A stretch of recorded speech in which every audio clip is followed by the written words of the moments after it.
لیکن اللہ تعالیٰ نے احسان فرمایا ہمیں نبی بنا دیا. تو یہ کہ یا تو کہ اللہ تعالیٰ کی طاقت مفلوج ہو گئی کہ بشر کو اللہ نبی نہیں بنا سکتا. پھر یہ کہ بشر سے افضل مخلوق ہی کوئی نہیں. فرشتے نبی بن نہیں سکتے تھے اس لیے کہ ان میں کھانے پینے کی صلاحیت ہی نہیں ہے. تو احکام تو یہی آئیں گے سارے احکام تو کھانے پینے کے ہیں اور وہ فرشتوں میں ہے نہیں. ان صرف عبادت کرنا آتا ہے بس اور خواہش ہی نہیں ہے کوئی. نہ کھانے پینے کی صفت اور نہ جنسی صفت کے خامد بیوی تک اولاد ہو نسل بڑھے. فرشتوں سے کوئی سروکار نہیں کہ دو ہی چیزوں کے تو احکام ہے دنیا میں یا انسان کے کھانے پینے کے لیے یا ازدواجی زندگی کے لیے. اور یہ صرف ہے نہیں فرشتوں میں. تو فرشتے کیسے بن جاتے؟ تو اس بنا پر اللہ تعالیٰ نے گویا بشر ہی کو بنایا کہ وہ آباد کرے زمین کو. فرشتے نہیں آباد کر سکتے. اس سے پہلے جن تھے وہ شریر زیادہ ہیں کیونکہ آگ سے پیدا ہوئے ہیں. ان کی شرارت اتنی بڑھ گئی کہ اللہ نے ان کا خاتمہ کرنا پڑا. ان کو عذاب ان کو زمین سے بے دخل کر دیا. پھر آدم کو بسایا. آدم نے زمین کو ٹھیک بسایا. تو یہ ہے کہ جنوں میں سے شیطان تو سے حسد ہو گیا. اس لیے اب وہ بڑا تجربہ کار ہے پرانا. تو اس نے ایسے چکر دیے ہیں کہ پھر اس میں بش اور مشرف اور زرداری اور کیا وہ فرعون اور نمرود اور کیا کیا بن گئے سب بنتے رہے. پھر یہ شیطان کا چکر دیا ہوا ہے. لیکن زمین کو رونق بشر ہی نے دی اور زمین میں انبیاء بشر ہی آئیں گے تاکہ انسان کی اصلاح کر سکے انسان کو بگڑنے نہ دے. کیونکہ صلاحیت انسان کی ایسی ہے کہ اللہ تعالی نے فرمایا کہ اگر ہم نے امانت پیش کی آسمانوں پر زمین پر پہاڑوں پر فابینا ان یحملناها واشفقن منها سب نے انکار کر دیا. ہم نہیں یہ امانت اٹھا سکتے ہم نہیں اٹھا سکتے اور ڈر گئے. فحملها الانسان انسان نے اس کو اٹھا لیا. جب انسان پر پیش کی اس نے اٹھا لیا. کیوں؟ کانا ظلوما جہولا. انسان میں ظلم تھا جہول تھا یعنی ظلم کرنے کی صفت تھی. احکام اسی کے لیے آئیں گے. معصوم بچے کے لیے ہے احکام کوئی حکم نہیں. جو وہ کرے کسی چیز کو توڑ دے جرمانہ نہیں اس پر. کوئی چیز خراب کر دے کچھ نہیں. کوئی کپڑا جلا دے کوئی اس کو نہیں پوچھتا. بچہ ہے بچہ کیوں احکام نہیں ہے ابھی ظلم نہیں ہے بچہ. احکام اس وقت آتے ہیں کہ جب طبیعت ظلم کے درجے میں آ جائے. ظلم کے درجے پھر احکام آتے ہیں یہ کر یہ نہ کر اس سے بچ یہ ہے. اور جہول ہے جہول وہ ہوتا ہے جو علم سے فائدہ اٹھا سکے وہ جہول ہوتا ہے. کوئی یہ نہیں کہتا کہ یہ دیوار بڑی جاہل ہے. کوئی کسی کو نہیں کہتا دیوار کو کیوں اس میں صلاحیت ہی نہیں علم کی. تو جاہل کیسے ہو جائے گی؟ جاہل وہ ہوتا ہے جس میں علم کی صلاحیت ہے اور پھر علم نہیں ہے وہ جاہل ہوتا ہے. تو انسان میں جہول اور ظلم کی دونوں صفات تھی. اس لیے یہی آباد کر سکتا تھا زمین کو. جو ظلم سے بچے عالم ظلم کر سکتا تھا لیکن پھر بچتا ہے. اور جہالت اکھڑپن کر سکتا تھا لیکن پھر علم سیکھا اس نے. علم کا سیکھ کے بچا. تو اس لیے یہ کتاب کو کھلے طور پر بتائیں تو ساری چیزیں آتی ہیں. یہ چھپا لیتے ہیں چھپاتے ہیں اور اس کے عوض سے تھوڑی قیمت خریدتے ہیں. یشترون بہ ثمنا قلیلا. اب سر سید خان کو مراد تو مل گئی انگریز سے لیکن جس طرح اس نے چھپایا آیات کو جنت کا انکار جہنم کا انکار قیامت کا انکار نبی صلی اللہ علیہ وسلم کے معراج کا انکار کیونکہ جیسے جیسے انگریز کہتا گیا ویسے ویسے تفسیر کرتا گیا اور لوگوں کو مغالطے دیتا گیا. یہ ہے چھپانا. تو جو چھپائیں گے اور تھوڑی قیمت خریدتے ہیں کیونکہ وہ جاگیر سے مالا مال ہو گئے. تو ایسے وہ غلام محمد قادیانی تھا نبی بن بیٹھا اور آیتوں کی غلط تعویلیں کی غلط یہ چھپانا ہے. اب نبی تو بن گیا اس پر جاگیریں بھی دے دی، اس پر اس کا خاندان مالا مال بھی ہو گیا، اور بڑی عزتیں ہیں ان کی دنیا میں ہر طرف نظریوں کی. یہ لیکن یہ ہے کہ اب آپ تو برباد کر دی، تھوڑی قیمت تھوڑی دی. یہ نبی تو اونچے سے اونچا مقام ہے نا، انگریز نے نبی بھی بنا دیا اسے، بڑا اونچا بنا دیا، لیکن ذلیل کا ذلیل. تھوڑی قیمت خریدی. قرآن کی آیات کی قیمت تو ہو ہی نہیں سکتی. کسی کو ساری دنیا بھی دے دی جائے تو وہ بھی ایک آیت کی قیمت نہیں ہے. یہ پورا قرآن بیچ دیتے ہیں تو تھوڑی قیمت میں، یشترون بھی ثمنا قلیلا، اور خریدتے ہیں اس کے عوض تھوڑی قیمت، ثمنا قلیل. اولئک ما یاکلون فی بطونہم الا النار، اور ایسے لوگ، اولئک یہ لوگ نہیں کھاتے، ما نافیہ ہے، نہیں کھاتے اپنے پیٹ میں مگر آگ، یعنی اپنے پیٹ میں صرف آگ ہی بھرتے ہیں. یہ دولت ہے بینکوں میں جمع ہو رہی، یہ آگ ہے. ہاں جی، انہیں پتہ نہیں ہے. پتہ چلے گا قیامت میں جب یہ بھڑکتی ہوئی آگ بن جائے گی. یہ دولت ضائع نہیں ہوتی، جو جمع کی یہ رہے گی. یہ ضائع ہو جائیں گے تو قبر میں پہنچ کے ضائع ہو گئے. جنت تو آگے ہے نہیں، آگے یہی دولت ہے. یہ بینکوں سے دولت وہاں منتقل ہو جائے گی قیامت میں. ہاں بھائی، یہ تمہاری دولت کس کام کی بتاؤ آج؟ آپ پچھتائیں گے، یہ تو کسی کام نہیں آتی. منتقل کر دو جہنم میں تو نوٹوں کی شکل میں منتقل نہیں ہوگی. اصل زر جو ہے وہ سونا اور چاندی، وہ اصل زر ہے، اسی پر بنتے ہیں نوٹ. ہاں جی، اس سے کچھ اب کرنسی آزاد ہوئی ہے تو سستی ہو چلی ہے، ورنہ اصل کرنسی بنتی ہے وہ سونے اور چاندی پر. بلکہ جدید زمانہ تھا، پہلے نصاب چاندی پہ چلتا تھا تو سونے کو اس کی قیمت میں لایا جاتا تھا. اب نصاب سونے سے چلتا ہے. ہاں جی، جس ملک کے پاس جتنا سونا ہے اسی حساب سے اس کی کرنسی کا اعتبار ہے. یہ ہے. لیکن امریکہ چونکہ طاقت میں اونچا چلا گیا تو اس کا ڈالر جو قیمت پا گیا وہ اس کی دھوس ہے. ہاں جی، ورنہ اس کے پاس بھی اب اتنا سونا نہیں ہے جتنی کرنسی اس نے چلا دی دنیا میں. ہاں، تو یہ اصل زر میں تبدیل ہو جائے گی یہ ساری دولت. اور پھر اللہ تعالیٰ فرماتے ہیں کہ پھر یہ گرم ہوگی جہنم کی آگ میں. یہ جلتے جلتے گرم اس کے جو پتیاں ہوں گی وہ لگائی جائے گی جسم پر. ہاں جی، چیخیں گے کہیں گے تمہاری دولت ہے، کیوں چیختے ہو؟ یہ تمہاری دولت ہے. ہاں، وہی تمہارے کام آ رہی ہے. اب تمہارے کام آ رہی ہے. تو فرمایا کہ پیٹھ پر، پہلوؤں پر، سینے پر، ہر طرف وہ تختیاں چپکا دی جائیں گی. یہ تو جہنم تو ویسی بہت مصیبت ہے. ایک ساتھ گرم تختیاں چپکے، توبہ توبہ توبہ. وہاں بہت زیادہ عذاب ہوگا اس کا. یہ دولت مصیبت ہوگی. یہ کہاں سے آ گئی؟ ہاں، یہ نہ ہوتی نہ جمع کرتی تو نہ ہوتی. ہاں، تو بڑی خوشی ہے جمع کی ہے. اس لیے آگے سورہ توبہ میں بتایا اللہ تعالیٰ الذین یکنزون الذہب والفضة ولا ينفقون فی سبیل اللہ، جو چاندی اور سونا جمع کرتے ہیں اللہ کے راستے میں خرچ نہیں کرتے. یہ ہے تو یوم یحمى علیہ، جس دن اس کو گرم کیا جائے گا تو پھر داغا جائے گا ان کے پیٹھ، ان کے پیٹ اور ان کے پہلو، ہر طرف وہ لگا دی جائیں گی پتیاں. ہاں جی، گرم گرم. اور جہنم کی آگ میں کتنی گرم ہو جائے گی. توبہ توبہ توبہ. جہنم کی آگ انہیں پگھلا نہیں سکے گی. ہاں جی، گرم اتنا کر دے گی کہ بس جتنی خود آگ ہے اتنی وہ پتیاں گرم ہیں. ہاں جی، تو یہ ہے کہ وہ یہ اپنے پیٹوں میں آگ بھر رہے ہیں. ما یاکلون فی بطونہم الا النار ولا یکلمہم اللہ یوم القیامہ. اللہ ان سے بات نہیں کریں گے قیامت کے دن. فرشتے ان کو ڈانٹیں گے جو کچھ کریں گے، کیونکہ اللہ کا بات کرنا ہے رحمت اللہ کی.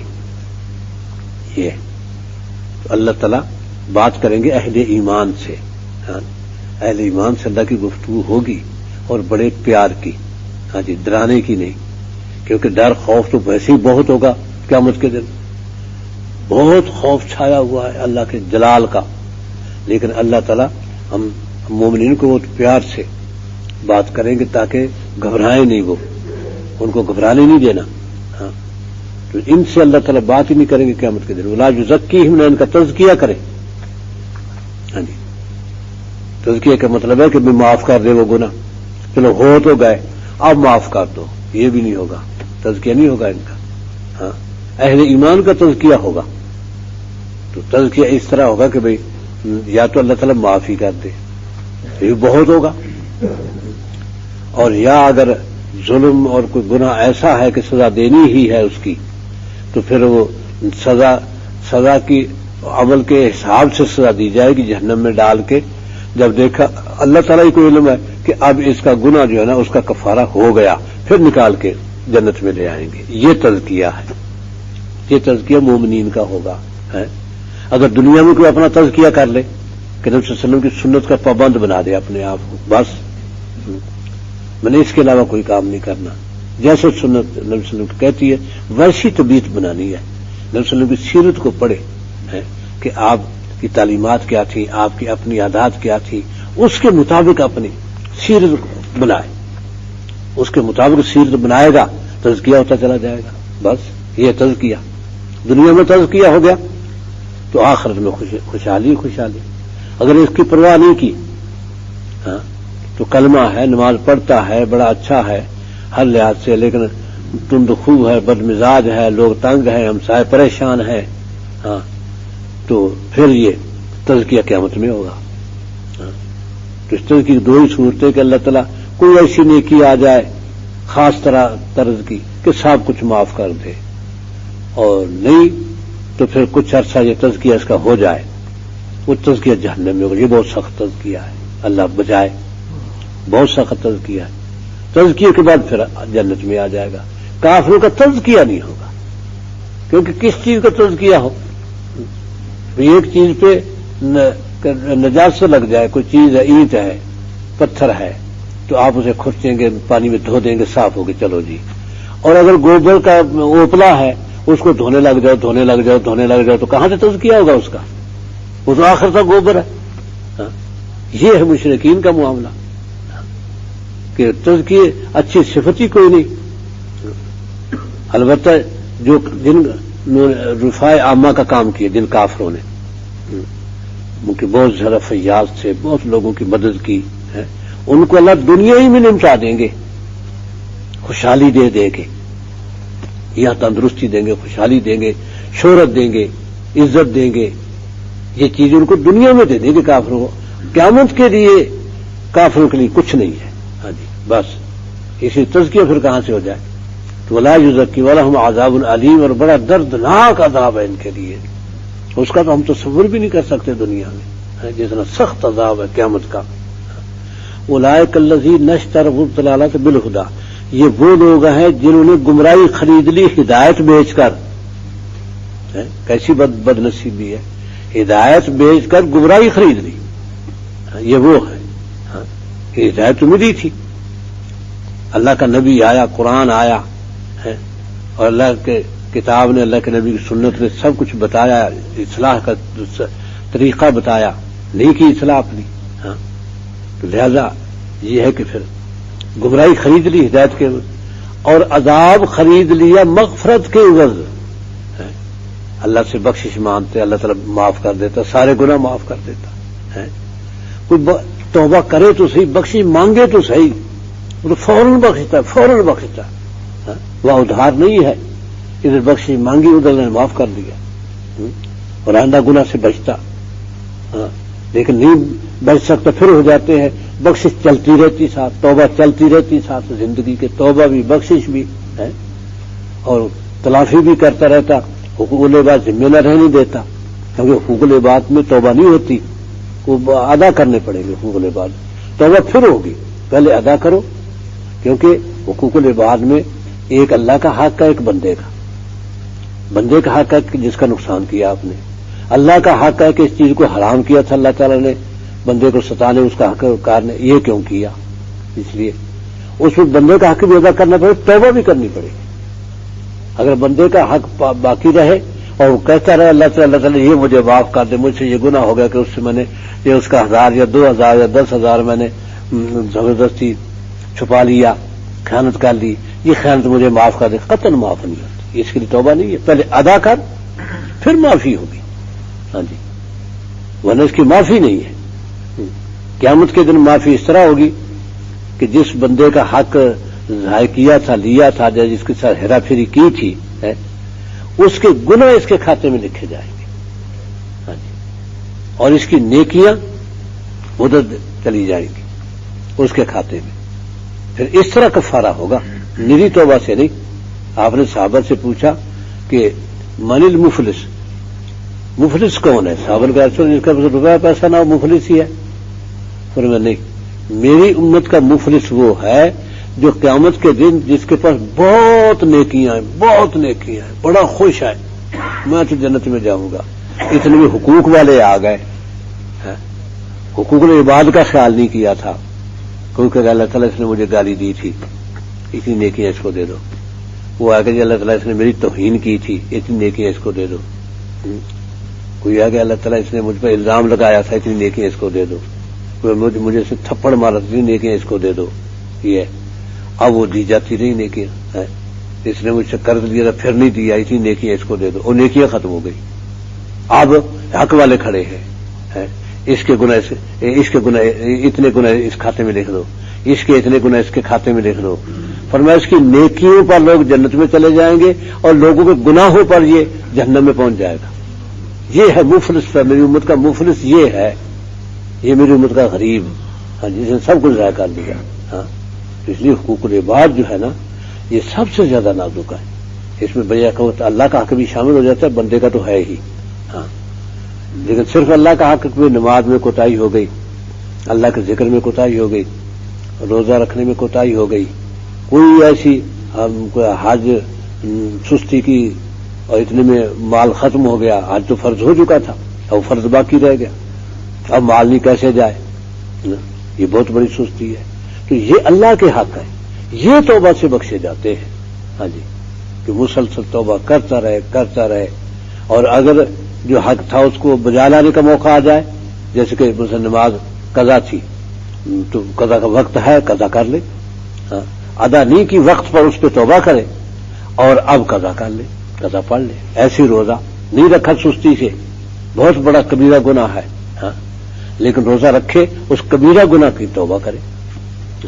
یہ نہیں کہ صرف توبہ کرنے سے وہ فرض نہیں معاف ہوتا، فرض ادا کرنا پڑے گا۔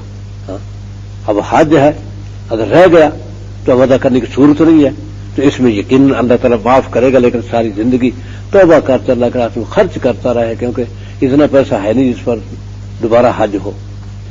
وہ تو جس وقت پیسہ آئے اسی وقت ہی کوشش کرے، کہیں ایسا نہ ہو کہ ختم ہو جائے پھر میں رہ جاؤں۔ ہاں، اور فرمایا کہ فما اصبرهم علی النار، کتنے صبر ماندہ ہیں آگ پر، یعنی ہدایت دے کے گمراہی خرید لی، مغفرت دے کے عذاب خرید لیا، تو کیا مطلب؟